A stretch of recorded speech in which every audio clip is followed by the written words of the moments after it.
It is a summation of more than 20 years of research on one subject, and that is, why do some people do so well in life, while so many more do not? And the first thing let's talk about is the magic word. The experts call it the most important word as far as the results we get from life are concerned in this or any other language, and that word is attitude. It is our attitude toward life which will determine life's attitude toward us. Let's face the fact honestly that we shape our own lives, and the shapes of them will be determined by our attitudes. A person with a poor attitude toward learning, for example, isn't going to learn much until he changes his attitude. If we take the attitude that we cannot do something, we generally will not do it. An attitude of failure, and we're whipped before we start. So we know then that what we receive from life, what we accomplish or fail to accomplish, is due in large measure to our overall attitude. William James of Harvard University put it this way: "The greatest discovery of my generation is that human beings can alter their lives by altering their attitudes of mind." And isn't it wonderful that we have this measure of control? Before we start talking about our attitude toward the world, let's talk about our attitude toward ourselves, since it is the attitude we take toward ourselves which determines our attitude toward the world. Now right here we come to a rather strange fact. We're so familiar with ourselves, we tend to take ourselves for granted. We tend to minimize the things we can accomplish, the goals we can reach, and for some equally strange reason, believe others can accomplish things in our field which we cannot. There are literally millions of human beings living narrow, darkened, frustrated lives, living defensively, simply because they take a defensive, doubtful attitude toward themselves, and as a result, toward life in general. Many people are suspicious of and oppose change, yet change is the one thing in life on which we can absolutely count. People who stay young all the years of their lives not only welcome change, but see it for what it really is: new opportunity, new chances for further fulfillment. Attitude is a reflection, a result of a person's will.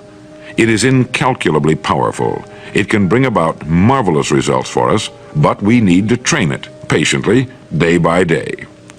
Now let's talk about the attitudes of people who are successful. The top 5% of the people who go sailing through life from one success to another, and who, even when they fail at something, shrug it off and head right out again.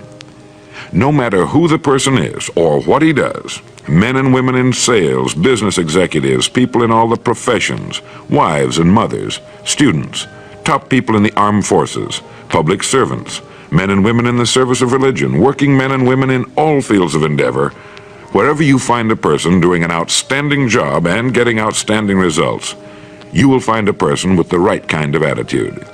These people take the attitude toward themselves that they can accomplish what they set out to accomplish, that there's no good reason on earth why they can't be competent, successful. They have a healthy attitude toward themselves and, as a result, toward life and the things they want to accomplish.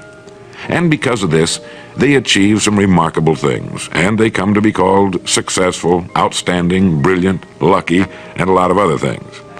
They're quite frequently no more brilliant or outstanding than the majority of the people by whom they're surrounded. But they did develop the right attitude, and they found their accomplishments not too difficult, and many times surprisingly easy, simply because it seems that so few are really trying, really believe in themselves. Successful people come in all shapes and sizes and in widely varying degrees of intelligence, background, and so on. But they all have one thing in common. They expect more good out of life than bad. They expect to succeed more than they fail.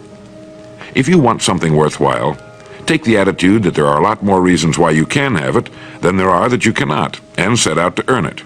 Go after it, work at it, ask for it, and 9 times out of 10, you'll get it. Our environment is really a mirror of our mental attitude. If we don't like our environment, we have to change our attitude first. Now, the world plays no favorites. It's impersonal. It doesn't care whether we change or not. Adopting a good, healthy attitude toward life doesn't affect the world and the people in it nearly as much as it affects us.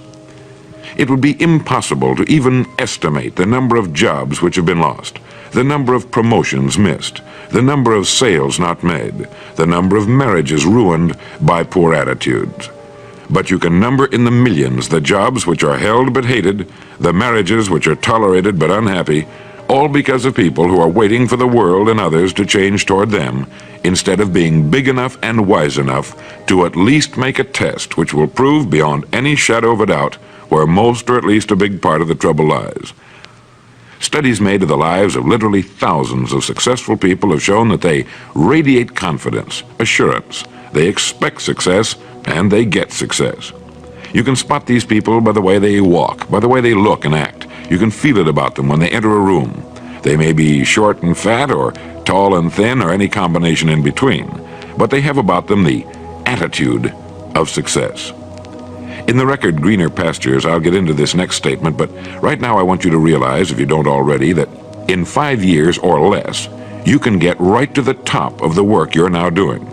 I know this, but the important question here is, do you know this? The minute you do know it, you'll have this right attitude I'm talking about. The easiest and most effective means of forming a good attitude habit is to begin to act as though you have a good, positive, expectant attitude toward life. That's right. Begin right now to walk, act, and look as though you belong to this group. If you're already in the top 5%, you'll know what I mean. If you've never tried it, you'll be amazed at what happens. Actions trigger feelings, just as feelings trigger actions. Now, let me tell you of a little test you can make which will prove beyond any shadow of a doubt that a good attitude can change a person's life as dramatically as walking from a darkened room into the bright, clear light of day. Not long ago, I read a line which went, "Life is dull only to dull people." This is true, but it also could have read, "Life is interesting only to interesting people," or "Life is successful only to successful people." Now, what I'm trying to say is that you must first become, mentally, from an attitude standpoint, that which you wish to achieve.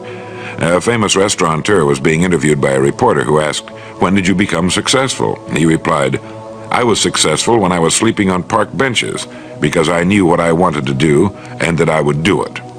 In short, his attitude had been one of success, of expecting success, long before the material, the tangible rewards of success had been earned. We'll get into this particular phase of Lead the Field in record number 3, A Worthy Destination. But for now, remember that a person must act, look, and because of these things, feel successful before the success he seeks can come. Chances are you know people who seem to be what others call lucky. All kinds of good and wonderful things seem to happen to them, and they give the impression of happily sailing through life, having a wonderful time, and getting more accomplished in a year than most people do in 5. This has been figured out fairly scientifically, and if anyone will conscientiously go about the test I'm going to recommend, and stay with it every day for the next 30 days without fail, that person can join this small, happy, and extremely productive group of people. He'll find himself becoming lucky, as they say, and most of his problems will pretty well take care of themselves. Of this you can be sure. The results will be nothing short of amazing. Now, it makes no difference how good a person's attitude has been in the past. Anything can be improved upon, and it's the small refinements upon something already good that makes it great. So here's the test. For the next 30 days, act toward the world, everything and everyone with whom you come in contact, with the attitude which represents the kind of results you want to achieve. That is, if the result you want is more success in what you're doing, act as though you are already in possession of the success you seek. If you want others to treat you with admiration and respect, treat others with admiration and respect first. Have you ever stopped to think of this?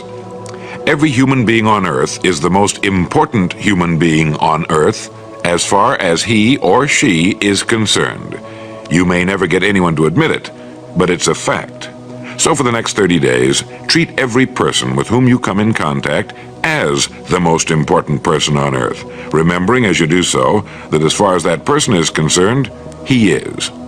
Now, the reason I say treat everyone in this fashion is mainly because this is the way human beings ought to treat each other, and because it will help you form a habit that will bring you amazing and delightful results for the rest of your life. Have you ever noticed that the higher you go in any organization of value, the nicer the people seem to become? You see, the bigger the person, the easier it is to talk to him, to get along with him, to do business with him. Do you know why?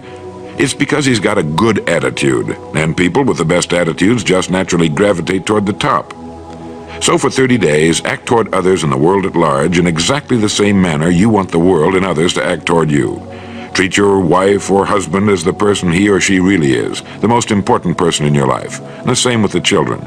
Carry out into the world each morning for 30 days the kind of attitude you would have if you were the most successful human being on earth. And notice how it quickly develops into an habitual attitude. When a person does this, he should realize he has already placed himself on the road to what he seeks.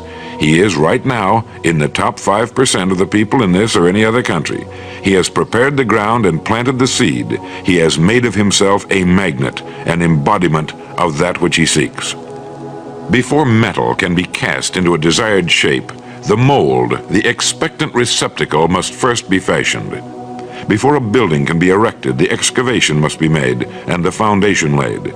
And before a person can achieve the kind of life he wants, he must become that kind of individual. He must think, act, talk, walk, and conduct himself in all of his affairs as would the person he wishes to become. He is then actually that person, and the things that person would have and do will naturally come to him. Almost immediately, a change will be noticed. Irritations that used to frustrate and annoy disappear. When some less informed individual gives you a bad time, stay on the track. When someone cuts in front of you with his car or acts in any other manner that shows his ignorance and lack of courtesy, don't permit yourself to drop to his level. Pity him, for that's what he really deserves. That's the very group a person doesn't want to belong to. And if he acts like them, well, let's face it, he belongs with them. There's nothing in the world that men, women, and children want and need more than the feeling that they're important, that they're needed and respected. They will give their love, their affection, their respect, and their business to the person who fills this need. So the magic word is attitude. And in summing up, a few points to keep in mind. 1. It is our attitude at the beginning of a task which, more than anything else, will affect its successful outcome. 2.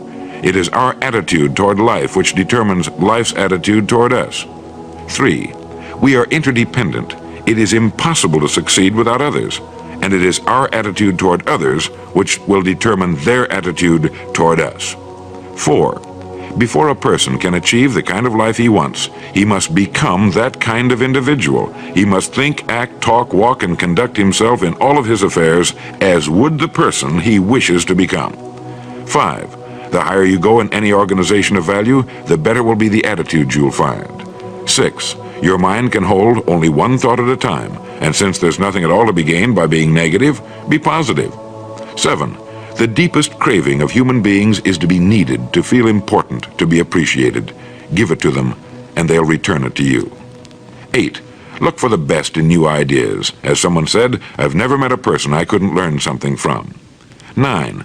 Don't waste valuable time broadcasting personal problems. It probably won't help you. It cannot help others. 10. Don't talk about your health unless it's good. 11. Radiate the attitude of well-being, of confidence, of a person who knows where he's going. This will inspire those around you, and you'll find good things will begin happening to you. And 12, lastly, for the next 30 days, treat everyone with whom you come in contact as the most important person on earth.